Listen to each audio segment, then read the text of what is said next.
को लगाएंगे तो अच्छा से फसल होगा कि नहीं। और भाई हम सावन में लगा रहे हैं तो क्या फसल अच्छे से होगा? नहीं होगा। उसी प्रकार से बच्चों को अगर हम छोटे से संस्कारवान बनाएंगे तो बड़े होकर के उस आज्ञा का पालन करेगा। सही बात है कि नहीं, है ना? अब बताइए, मेरे पिताजी अगर आज मुझे 18 साल चल रहा है, पूरा हो जाएगा 25 मार्च को 18 साल। अब 10-12 साल की हो जाती और कहते बेटा तुम्हें भगवान की कथा करनी है, भागवत करना है, शिव महापुराण की कथा करना है, तो क्या मैं बड़े होने के बाद कभी नहीं कहती कि नहीं मैं शिव महापुराण की या भागवत कथा नहीं करूंगी? क्यों? क्योंकि मेरे पिताजी ने मुझे बचपन से ही संस्कार दिए हैं और उन्हीं के दिए हुए संस्कारों से आज मैं आप सभी को शिव महापुराण की कथा सुना रही हूँ। बोलिए अपने माता पिता की जय। इसलिए सभी माताओं से निवेदन है कि अपने बच्चों को छोटे से ही संस्कारवान बनाएं, तभी वो बड़ा होकर के आपकी आज्ञा का पालन करेगा। और आजकल क्या हो रहा है, बच्चे माता पिता का बात नहीं मानते। अगर माता पिता कहे कि बेटा ये गलत काम है, इसे मत करो, तो बेटा वो ही काम करेगा जो गलत है। क्यों? क्योंकि उसे आपने बचपन से संस्कारवान नहीं बनाया। अगर आप उसे बचपन से संस्कारवान बनाओगे तो निश्चित ही वो बड़ा होकर के आपकी आज्ञा का पालन करेगा। आजकल, और आप लोग तो जानते ही हो कि आजकल क्या होता है, इसलिए सभी बहनों से भाइयों से निवेदन करती हूँ कि ऐसा कोई काम ना करो जिससे माता पिता का सिर नीचे झुक जाए। मैं सभी बहनों से और मेरे भाइयों से निवेदन करती हूँ कि ऐसा गलत काम मत करना जिससे माता पिता का सिर नीचे झुके। कोई ऐसा काम करो जिससे आपके माता पिता का सिर सम्मान से ऊपर उठे।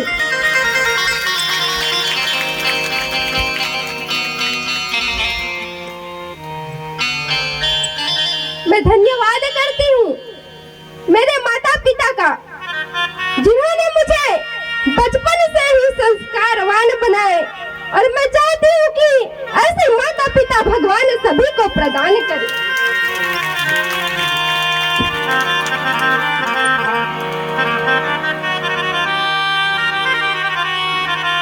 मैं अपने माता पिता को बारंबार प्रणाम करती हूँ, जिसके दिए संस्कारों से आज मैं आप सभी को शिव महापुराण की कथा को सुना रही हूँ। मैं भगवान से बार-बार निवेदन करती हूँ कि भगवान सभी को ऐसे माता पिता प्रदान करें। बोलिए अपने अपने माता पिता की।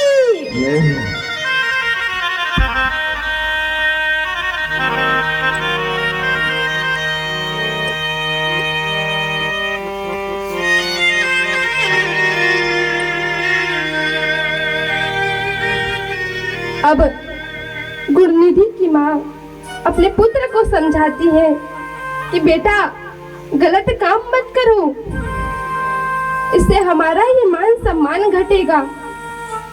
ऐसा कोई काम करो जिससे हमारा सिर सम्मान से ऊपर उठे। मैं अपने माता पिता को बार-बार धन्यवाद करती हूँ। मैं कैसे उनका गुणगान करूं जिन्होंने आज मुझे संस्कारवान बना दिए। मैं बारंबार प्रणाम करती हूँ मेरे माता पिता को। तू मंदिर मंदिर क्या भटके, तेरे मात पिता ही ईश्वर है।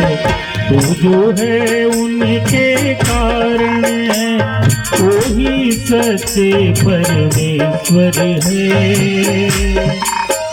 तू मंदिर मंदिर क्या भटके, तेरे मात पिता ही ईश्वर है।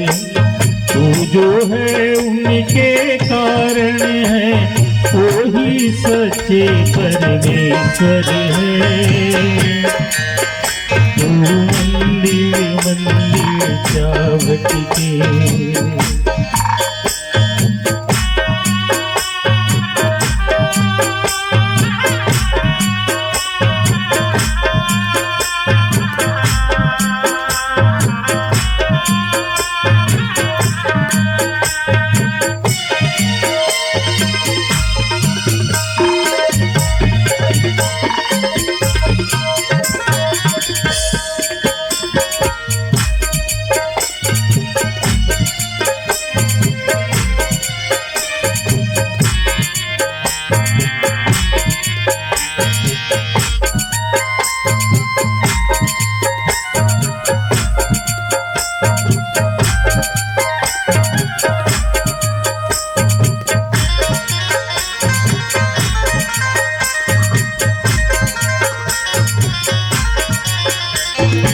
मंदिर मंदिर क्या भटके, तेरे मात पिता ही ईश्वर है।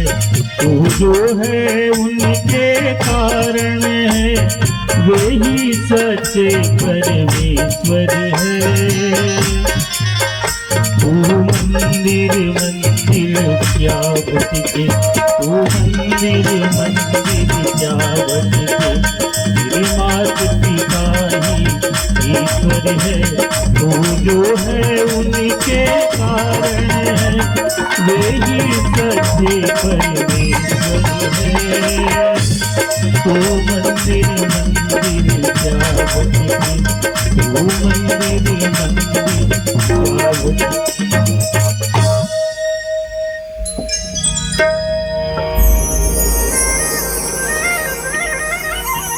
बोलिए शंकर भगवान की जय। हरे हरे।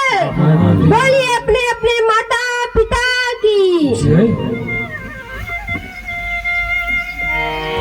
तो देखिए, इस संसार में आप भले ही भगवान की पूजा पाठ न करो, भगवान के पास न जाओ, परंतु अपने माता पिता का सम्मान, अपने माता पिता को सम्मान देना जरूर आवश्यक है।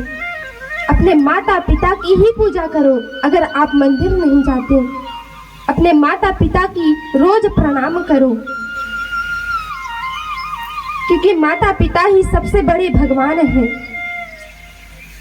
आज मेरे पिताजी ने मुझे जीवन दे दिया। आज मेरे पिताजी ने मुझे इस लायक बना दिया कि मैं आप सभी लोगों को सुंदर शिव महापुराण की कथा को श्रवण करा रही हूँ।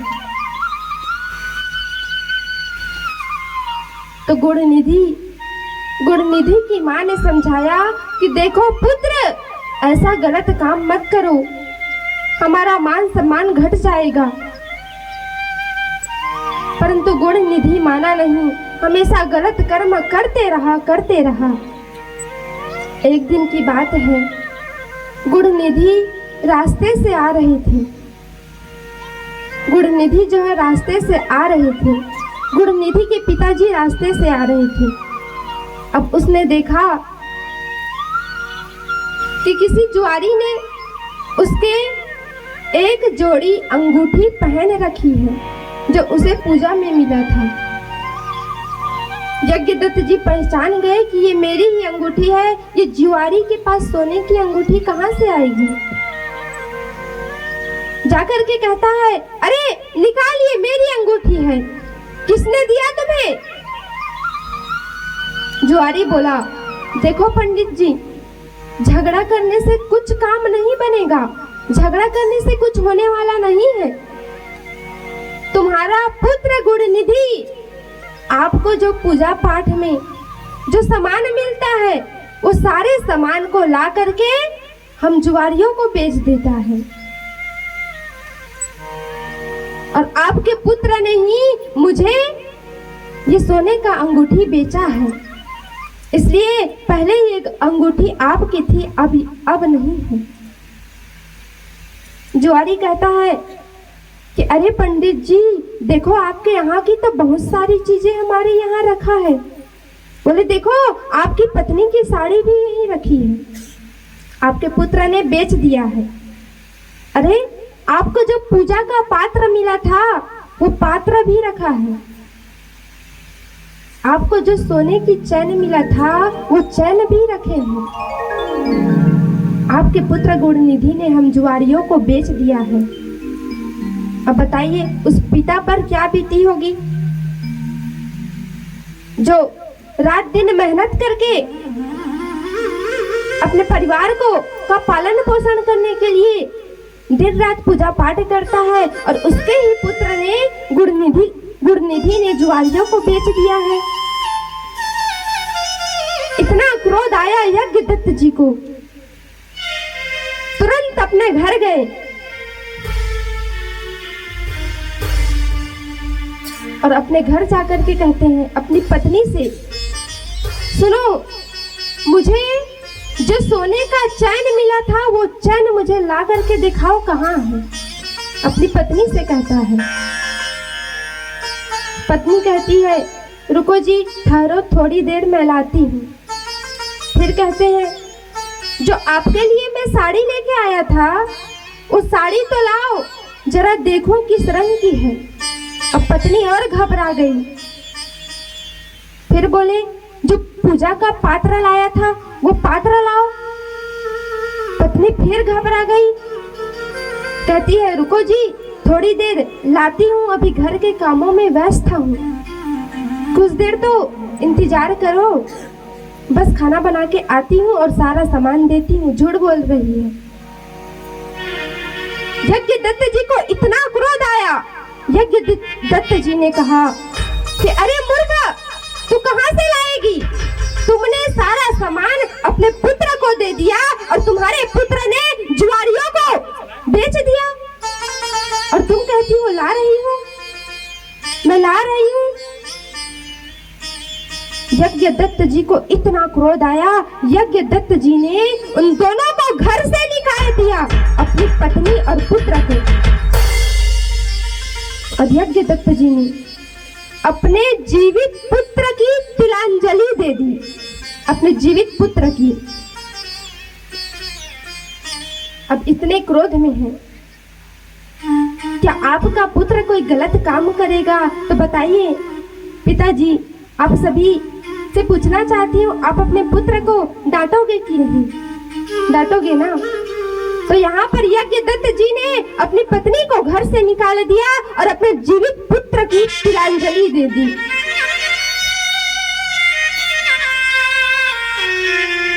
कहा आज के बाद मुझे तुम दोनों से कोई मतलब नहीं है। तो इस कथा से यही निष्कर्ष निकलता है कि माँ को अपने पुत्र के दोषों को छुपाना नहीं चाहिए। अगर बेटा गलत काम करता है तो अब उसके पिताजी को बताना चाहिए, अपने पति को बताना चाहिए। क्यों? क्योंकि माताएं ही घर पर रहती हैं और उनके जो पिताजी होते हैं अपने परिवार के पालन पोषण करने के लिए निकल जाते हैं काम पर, और बच्चे और माताएं ही घर पर रहती हैं। तो माताओं से निवेदन है, कई माताएं ऐसी होती है कि एकलौता पुत्र है तो लाड प्यार से रखें। अब देखिए ये गुणनिधि एकलौता पुत्र था,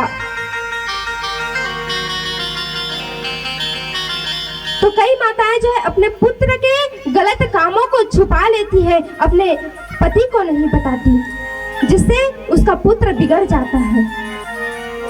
तो सभी माताओं से निवेदन है कि अपने पुत्र के दोषों को ना छिपाए, उसके पिताजी को अपने पति को बताए, तभी बच्चे में सुधार आएगा, अन्यथा बच्चे में सुधार आने वाला नहीं है।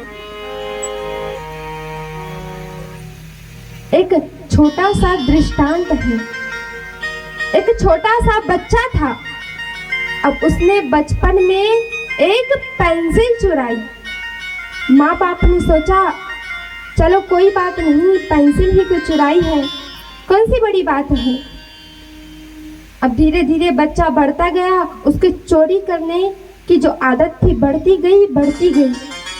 जैसे जैसे बढ़ता गया चोरी करने की आदत भी बढ़ती गई।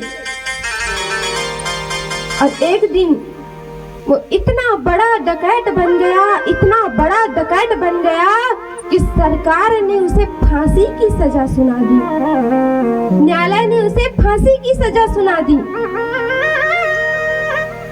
अब जब फांसी की सजा होती है तो अंतिम इच्छा पूछी जाती है कि नहीं?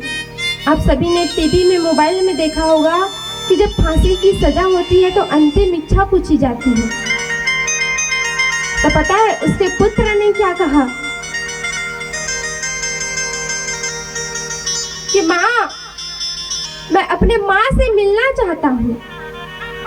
अब उधर से उसकी माँ रोती हुई आती है, कहती है, बेटा तू मेरा इकलौता पुत्र था, मैं तुम्हारे बिना कैसे जीवन यापन करूंगी, मैं तुम्हारे बिना जिंदा नहीं रह पाऊंगी, तू मेरा इकलौता पुत्र था। पता है बेटे ने क्या जवाब दिया? बेटे ने नाराज होते हुए कहा कि माँ, अगर आपने जब मैंने पेंसिल चुराया था उसी समय मुझे समझा दिया होता तो आज मुझे फांसी के फंदे पर लटकना न पड़ता।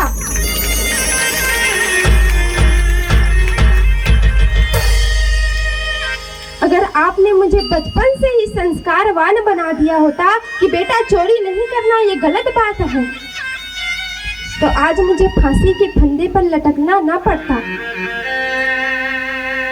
ये सब दोष तुम्हारा है माँ, आपने ही मुझे गलत शिक्षा दी, इसलिए आज मुझे फांसी के फंदे पर लटकना पड़ रहा है, तो सिर्फ और सिर्फ आपकी वजह से।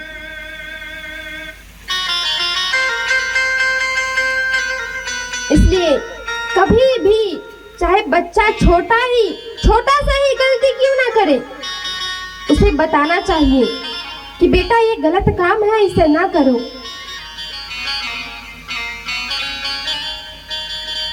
अब गुणनिधि को समझाया गया परंतु माना नहीं, घर से निकाल दिया गया। अब गुणनिधि पश्चाताप की अग्नि में जलने लगा कि मैंने ब्राह्मण का तन पाकर के भी इसका सम्मान नहीं किया, न तो मुझे पूजा आती है न पाठ आता है, मैं अपना जीवन कैसे व्यतीत करूंगा। और देखिए, कई ऐसे गरीब होते हैं कि अपने बच्चों को पढ़ा लिखा नहीं सकते।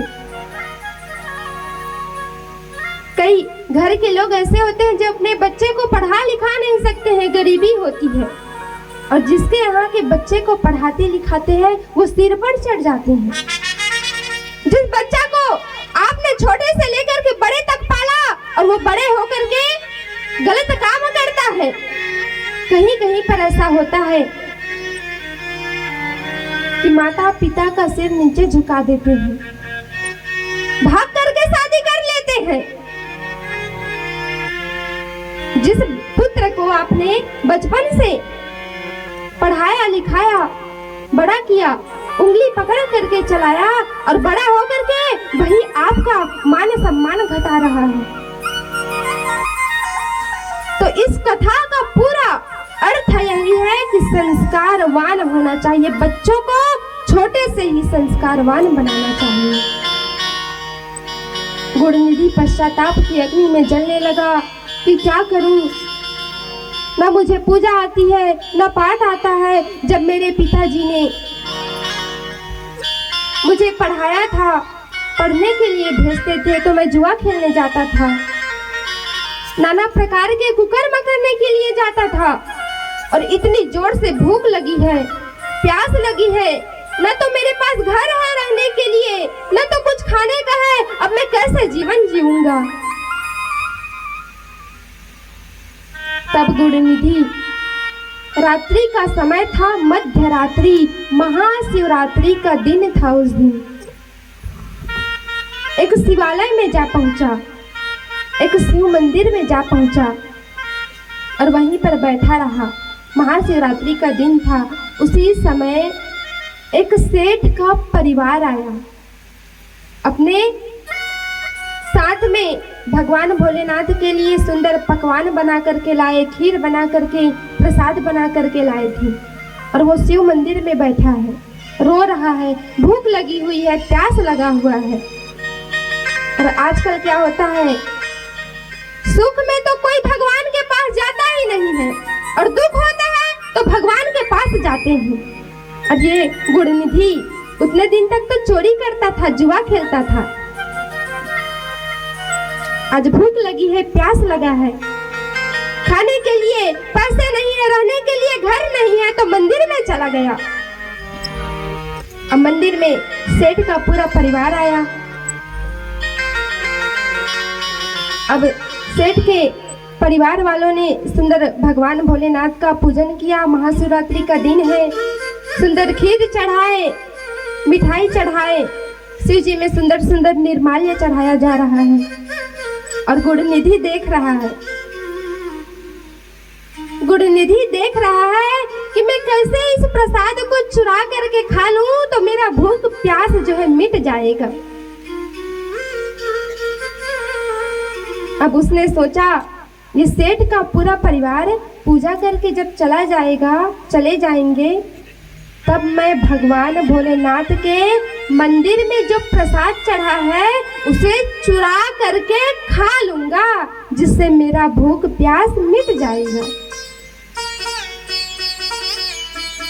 अब सेठ का पूरा परिवार पूजा पाठ करके उसी मंदिर में सो गए। महाशिवरात्रि की रात है।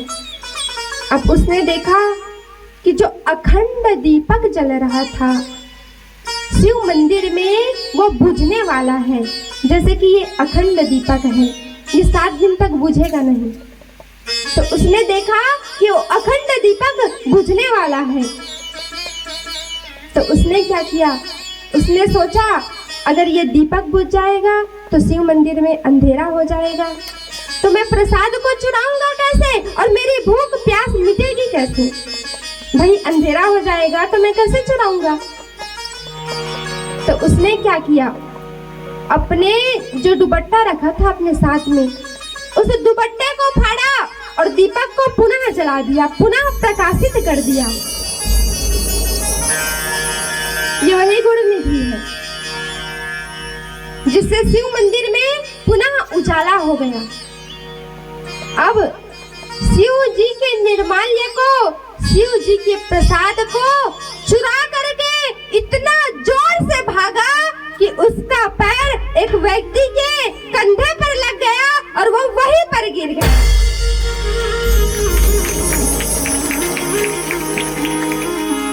अब इतने में नगर के जो रक्षक थे, शिव मंदिर के जो पुजारी थे, जो रक्षक होते हैं ना, गांव के रक्षक, सब के सब दौड़े, पकड़ो पकड़ो, चोर आया, चोर आया। अब सारे के सारे दौड़े और गुणनिधि को पूरा घेर लिया गोल से, और इतना मारा कि उस गुणनिधि की मृत्यु हो गई।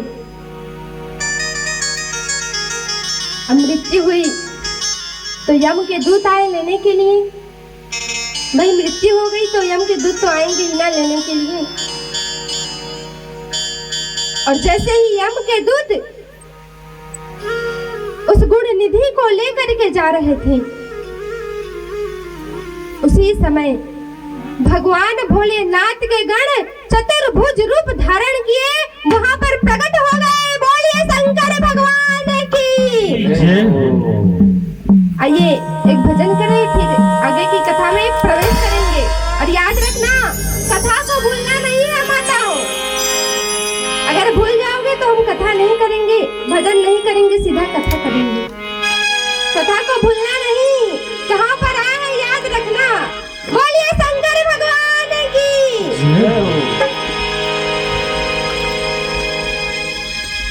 देखिए यहाँ की कथा भी शिव महापुराण के अंतर्गत महाशिवरात्रि के पावन पर्व पर चल रही है।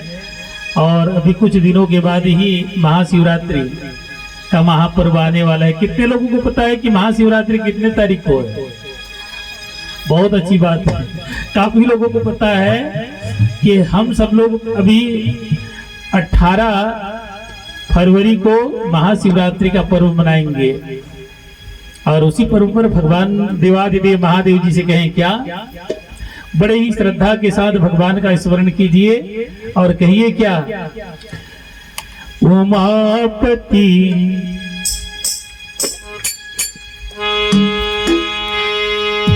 उमापति रखियो मेरी लाज, उमापति रखियो मेरी लाज, उमापति रखियो मेरी लाज, उमापति रखियो मेरी लाज। सारी दुनिया छोड़ के आया, सारी दुनिया छोड़ के आया, तुम्हें पुकारूं आज, उमापति रखियो मेरी लाज, उमापति रखियो मेरी लाज। दोनों हाथ उठा करके ताली बजाइए और बड़े आनंद के साथ देखिए भगवान की जो कथा है, अभी हम सब लोगों ने श्रवण करी, हम सब लोगों ने कथा श्रवण करी। क्या नारद जी को बंदर बनाया गया, भगवान विष्णु ने क्या बना दिया, बंदर बनाया। परिणाम क्या हुआ कि वो बंदर तो बने, लेकिन भगवान ने सदा सदा के काम के बंदर बनाने से बचा लिया। वो बने बंदर तो किसके बने, राम जी के। और जो राम जी के बंदर बनकर के नाचते हैं वो कभी काम के बंदर नहीं होते, और जो काम के बंदर बनते हैं वो बेकार हो जाते हैं। लेकिन जो राम के बंदर बनते हैं वो इस दुनिया से ही तर जाते हैं।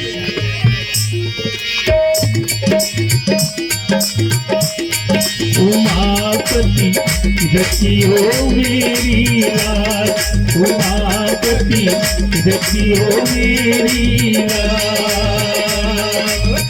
सारी दुनिया छोड़ के आया, सारी दुनिया छोड़ के आया, तुम्हें पुकारूं आज, उमापति रखियो मेरी लाज, उमापति रखियो मेरी लाज।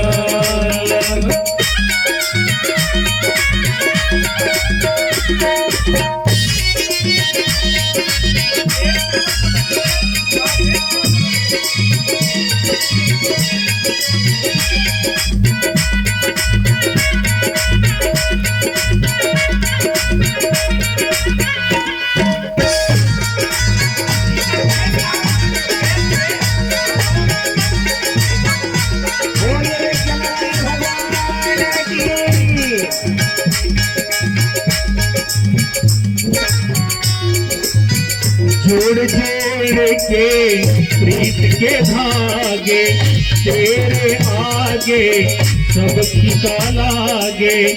जोड़ जोड़ के प्रीत के धागे, तेरे आगे सब फीका लागे। सोए हुए मेरे भाग जगा दे, तेरा ही नाम मीठा लागे। मेरे भगवन मेरे दाता, मेरे भगवन मेरे दाता, सुन लो मेरी आवाज। उमापति रखियो मेरी लाज, उमापति रखियो मेरी लाज।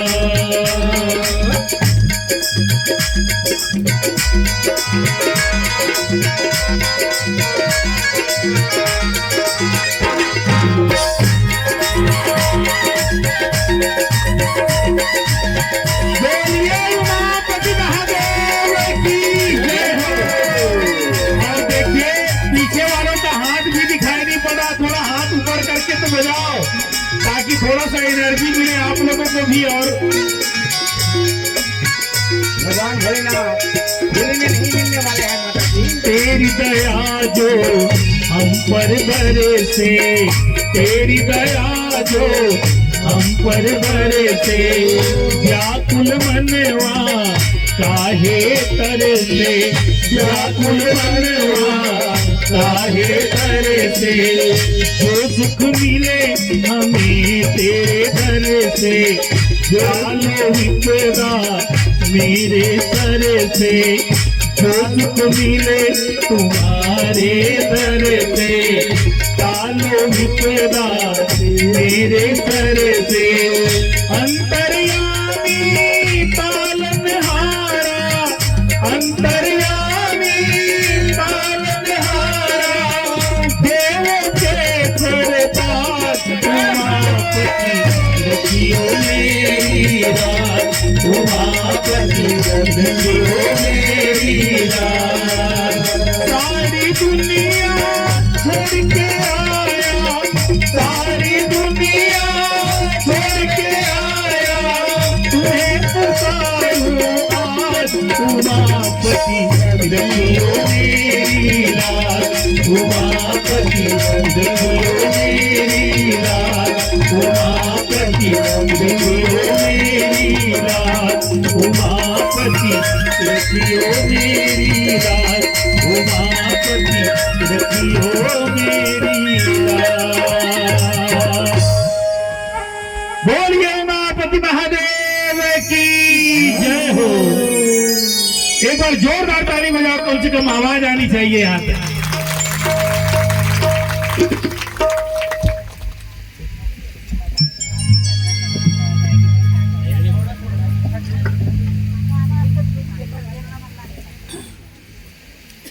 बोलिए शंकर भगवान की। ओम नमः पार्वती पते। हर हर हर महादेव।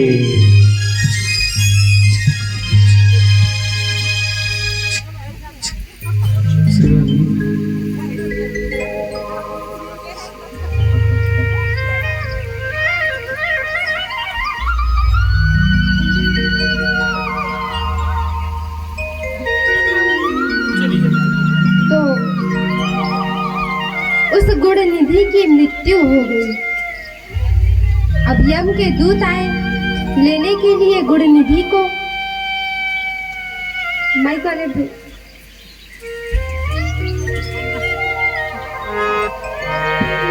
यम के दूत आए, उसी समय भगवान भोलेनाथ के गण वहां पर प्रकट हो गए। यम के दूतों ने कहा कि आज इसने गलत काम किया है। देखिए माताओं, कथा में ध्यान दीजिए। कहा कि आज इसने गलत काम किया है। आज ये शिव जी के निर्माल्य को, शिव जी के प्रसाद को चुरा करके भाग रहा था, इसलिए इसे नरक में जाना पड़ेगा। भगवान शिव के गणों ने क्या कहा पता है? बड़ी सुंदर बात कही। ध्यान पूर्वक सुनना। दो बात कही।